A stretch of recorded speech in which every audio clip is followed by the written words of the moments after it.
Is it possible to make sales without being salesy?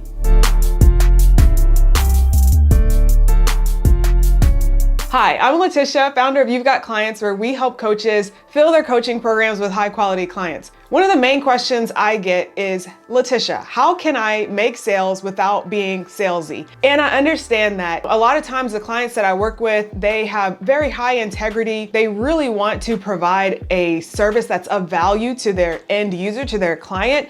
And at the same time, they don't want to feel like they're pushing somebody into something or forcing them to take action. So they feel like that's salesy. If you've ever had an experience where someone was trying to force you to do something, you understand what that feels like. It doesn't feel good. But here's the truth. You actually can get clients to convince themselves that they want what you're selling. How do you do that?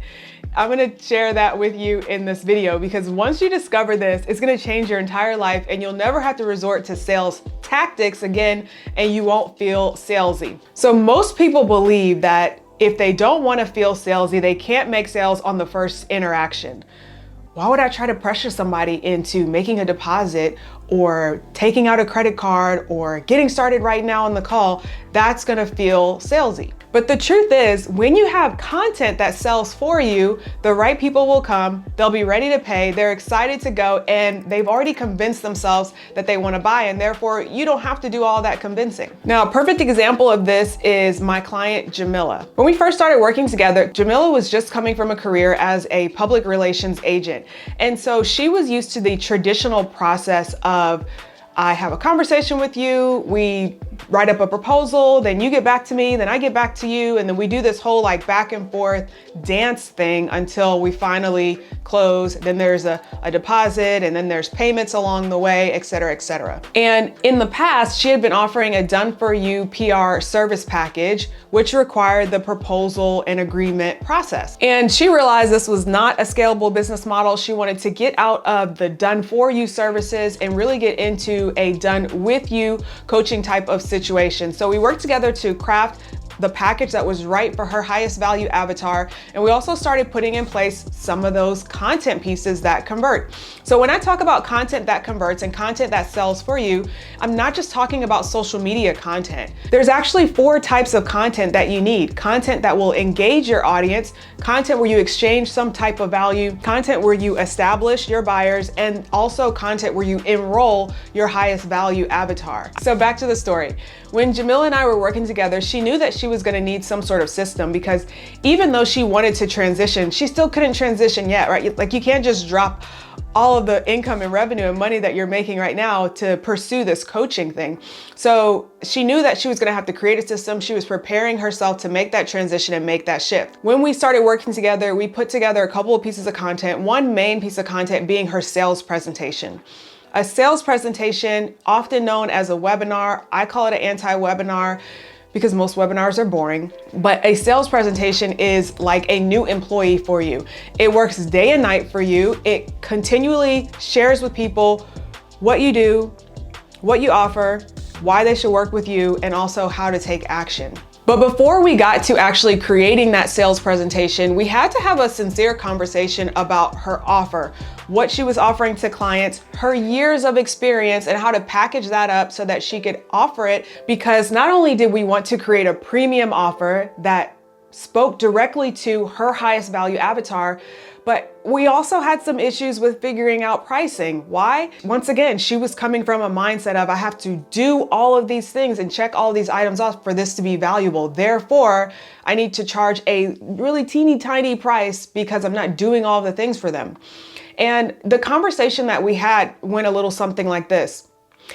You understand that teaching someone to fish is much more valuable than just giving them a fish, right? Well, it kind of went like that, but you get the point. The point is that even when you're offering a done with you service, when you're teaching someone essentially how to fish versus fishing for them, The value is not dependent on you doing the action. The value is dependent on, well, now they understand how to do it and they can do it for themselves over and over and over again. So after we had that conversation, we figured out what rate she should be charging. We priced her offer, priced it to sell, priced it for her client so it would really speak to her highest value avatar, and we got to work creating her sales presentation. This sales presentation is designed to do all of the heavy lifting. It's designed to overcome objections, it's designed to establish your expertise, and it's designed to build credibility. After she hosted her sales presentation live, she started booking calls, and the first 2 calls that she had, she closed both clients over the phone. And I'll share a little short video that she did right after that happened. So I got a payment over the phone, someone that signed up for services right on the spot because of the sales call training that I did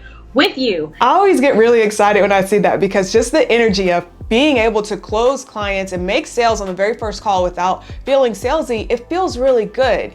And here's the thing, if you feel like you're being salesy on the sales call, it's probably because you're doing all of the work on the sales call, when really your marketing should be doing 80% of the work. So if you're wondering, okay, well, how do I create a sales presentation? What do I put in it? What did you guys put in it? Don't worry, stick on this video. I'm gonna tell you right now. First thing that we do is we seek to have the sales presentation overcome objections. For this to work, we have to do research. We have to start by figuring out, what does your ideal client believe is holding them back versus what you know is actually holding them back. The second thing we had to do is we had to make sure we established her expertise. Because the people who are coming to this sales presentation don't quite know who you are yet and how you can help them, part of what we do inside of there is make sure we answer those questions. That way, you don't have to worry about someone getting on the phone with you and saying, well, why should I work with you?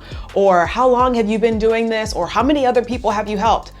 All of those questions should be answered inside of your sales presentation. This also includes talking about an overview of your unique method and why it works specifically for the type of client that you know you can help. And the third is we use that sales presentation to build her credibility. Now, she already has credibility based on the things that she was able to do, and you do as well, as being someone who has expertise, but we have to make sure that we choose the credibility pieces that eliminate any further doubts that that person might have that you are the one to help them with their problem. Now, I realize I've been saying sales presentation, so you might be thinking, well, LaTisha, isn't a sales presentation salesy? So I want to share with you just a little short story of another client who put together a sales presentation, and she started getting feedback afterwards where people were saying, oh my gosh, this is the best webinar that I've watched in a while. And she was able to fill her group coaching program in the very same way by using a simple sales presentation. So no, your sales presentation, even though it's a sales presentation, webinar, anti-webinar,